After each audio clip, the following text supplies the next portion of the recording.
حضرت عمر بن عبدالعزیز رحمت اللہ تعالی علیہ کے گورنر نے لکھا کہ حضرت صاحب گورنر ہاؤس کی عمارت کمزور ہو گئی ہے، نئی بنا لوں. تو آپ فرمانے لگے تو عدل کا قلعہ کیوں نہیں بناتا، انصاف کی دیواریں کیوں نہیں کھڑی کرتا؟ فرمایا چھوڑ اینٹیں لگانا، عدل و انصاف کا قلعہ بنا. سب سے بڑی بات یہ تھی کہ بڑے پابند تھے صوم و صلات کے، دن کو تلاوت کرتے، رات کو عبادت کرتے، پنجگانہ نماز میں کھڑے ہوتے، اللہ کے خوف کی بات آتی تو چڑیا کی طرح بڑبڑاتے، ڈرتے. آپ کی اہلیہ کہنے لگی عمر بن عبدالعزیز یہ کیفیت کیسے ہوئی؟ فرمانے لگے ایک ذہن میں بات بیٹھ گئی تھی کہ رب نے حساب پوچھنا ہے اور میں نے حساب دینا ہے. تو جس کو پتا ہونا میں نے حساب دینا ہے اور مجھ سے کسی نے حساب پوچھنا ہے، حساب دینا ہے اور کسی نے حساب پوچھنا ہے، تو فرماتے ہیں جب یہ ذہن بن گیا نا کہ میں نے حساب دینا ہے اور رب نے حساب پوچھنا ہے، تو بس پھر میں نے حساب کر کے رکھنا شروع کر دیا.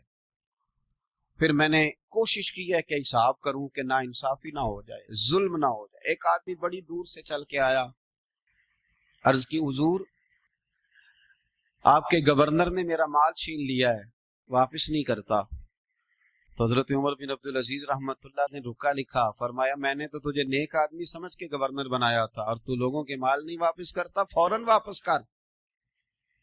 اس کے نام جب خط لکھا تو آدمی خوش ہو گیا. تو آپ فرمانے لگے اب یہ بتا تیرا آنے جانے کا خرچہ کتنا ہوا؟ عرض کی حضور کیا مطلب؟ آپ فرمانے لگے ایک تجھ پہ ظلم ہو اور دوسرا تیرے اوپر اور خرچے ڈالے جائیں. دیکھے نا ایک آدمی کی زمین پہ قبضہ ہو، پھر وہ وکیل کرے، پھر وہ گواہ اکٹھے کرتا پھرے، پھر وہ مسائل میں الجھ جائے.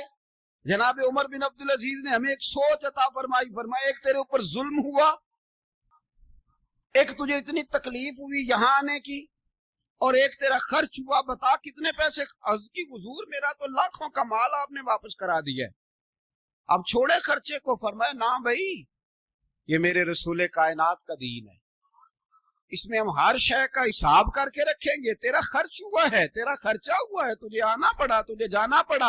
اور دنیا کے منصفوں، فیصلے کرنے والوں، تھوڑا خیال تو کرو کتنے لوگ ہیں جو رول گئے بیچارے رستوں میں کچہریوں کے، جو عدالتوں کے چکر لگا لگا کے تھک گئے، جن کی اولادیں تڑپ اٹھی، مکان بک گئے. انہوں نے اپنے حقوق کیا لینے تھے، ان کی تو باقی چیزیں بھی چلی گئیں. فرمایا خرچہ بتا کتنا ہوا؟ عرض کی حضور 60 دینار تقریباً. فرمایا اسے مال خزانہ سے 60 دینار بھی دو. پھر فرمایا میری جیب سے اسے 50 اور دو تاکہ یہ آنے جانے میں مزید روٹی کھا سکے، گوشت کے ساتھ روٹی کھائے. اور پھر فرمایا معاف کر دینا، حکومت عمر بن عبدالعزیز کی تھی پر تجھے بڑی تکلیف اٹھانی پڑی، اذیت اٹھانی پڑی. یارو اس رنگ میں اس شخص نے حکومت کی